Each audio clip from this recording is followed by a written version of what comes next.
Anyone who has spent time climbing will find themselves occasionally getting wrapped up in mind games that creates a sense of added drama and disruption that they would much rather do without. In the language of Buddhism, these mind games can be known as the 8 worldly winds, and they are understood as forces that push and pull us.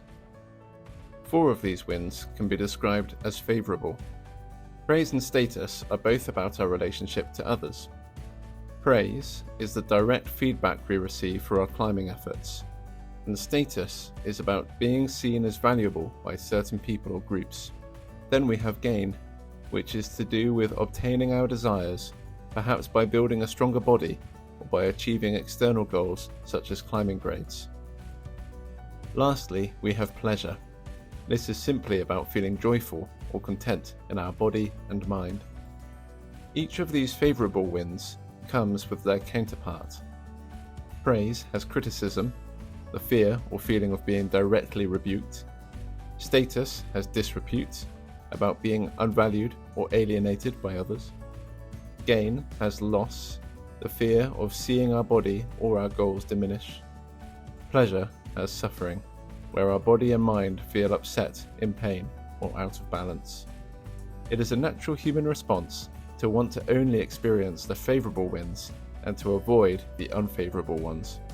However, in our life, we must recognise that our human experience, just like the winds, are constantly shifting and changing.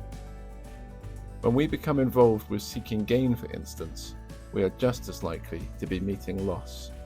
Maybe they come at different times, intensity and durations, but they will come all the same.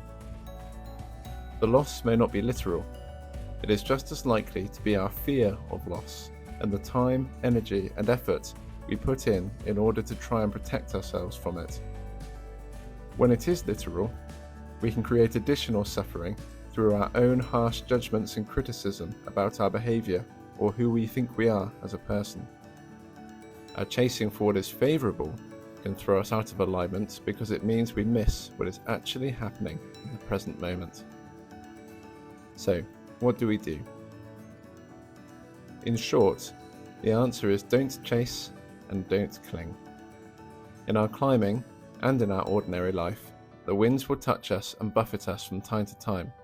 Sometimes the wind is favourable and sometimes it isn't. The 8 winds have very little in them that we can control directly. Pleasure and pain, gain and loss, praise and criticism, and status and disrepute will all show up whether we want them to or not. Through a mindfulness and compassion practice, we can disentangle from the unhelpful drama of chasing, clinging, and protecting ourselves, cultivating a more sensitive awareness of when they are arising within us, and through the awareness of body, mind, and breath, we can create a better space to allow and accept their presence without being pushed and pulled and buffeted. This gives us room to return more easily to the present moment, and in the words of the poet Mary Oliver, let the soft animal of the body love what it loves. Thank you for watching this video. How do you notice the 4 winds showing up in your climbing or your life? Let me know in the comments below. I'd also like to say a huge thank you as always to my Patreons for supporting me through these videos. And if you'd like to become a Patreon, check out the channel.